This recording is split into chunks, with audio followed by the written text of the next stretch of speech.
ভিডিওটিতে ক্লিক করার জন্য আপনাদেরকে জানাই অসংখ্য ধন্যবাদ। আপনারা দেখছেন আপনাদের প্রিয় ইউটিউব চ্যানেল এমপ্লয়ার সাপোর্টার। এখানে আপনারা প্রত্যেক দিন সরকারি কর্মচারীদের ডিএ, বেতন বৃদ্ধি যোজনা, প্রকল্প, ছুটি, সরকারি আপডেট, সরকারি নোটিফিকেশন প্রতিদিনের জন্য পাবেন। তাই অবশ্যই চ্যানেলের সাথে থাকুন, চ্যানেলটিকে সাবস্ক্রাইব করে পাশে থাকা বেল আইকনটিতে প্রেস করে রাখতে ভুলবেন না। এখানে বলা হয়েছে বিরাট সুখবর, ফের 4% ডিএ বাড়ালো রাজ্য সরকার। মিলবে এই দিন থেকে খুশিতে কিন্তু আত্মহারা কর্মচারীরা। কি বলা হয়েছে দেখুন, এখানে বলা হয়েছে সরকারি কর্মচারীদের কাছে ডিএ বা মহার্ঘ ভাতা হলো একটি অত্যন্ত গুরুত্বপূর্ণ বিষয়। গত বছর কেন্দ্রীয় সরকারের পাশাপাশি বিভিন্ন রাজ্যের সরকারও কিন্তু সরকারি কর্মচারীদের কথা ভেবে ডিএর হার বাড়িয়েছে।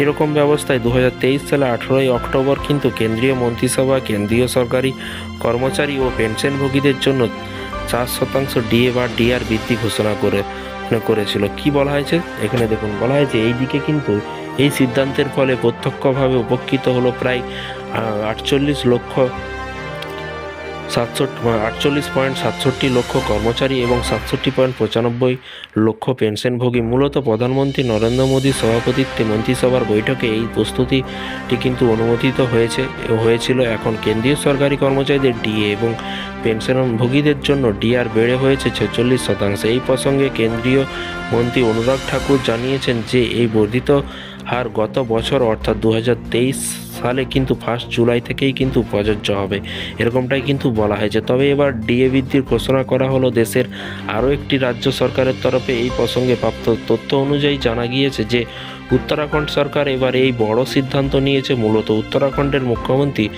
পুষ্কর সিং ধামি রাজ্য সরকারি কর্মচারীদের ডিএ বৃদ্ধির ঘোষণা করেছে, যার ফলে কিন্তু ওই রাজ্যের সরকারি কর্মচারীদের ডিএ 42% থেকে বৃদ্ধি পেয়ে 46% হয়েছে। এইরকম অবস্থায় কিন্তু রাজ্য সরকারের এরকম সিদ্ধান্তে কিন্তু জেরে স্বাভাবিকভাবেই লাভবান হয়েছেন বহু সরকারি কর্মচারী এবং পেনশন যারা পাচ্ছেন তারা।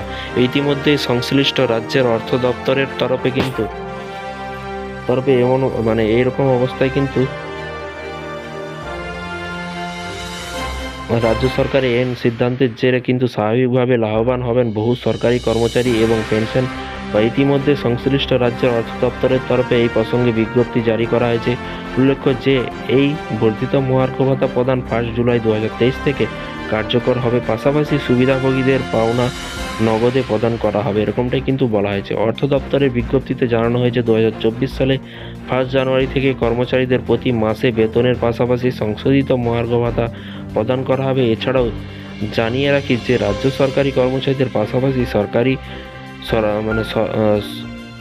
সরকারি সাহায্যপ্রাপ্ত শিক্ষা ও কারিগরি শিক্ষা প্রতিষ্ঠানে নিয়মিত ও পূর্ণ মেয়াদের কর্মচারীদের ক্ষেত্রে এই বর্ধিত ডিএর হার লাগু করা হবে।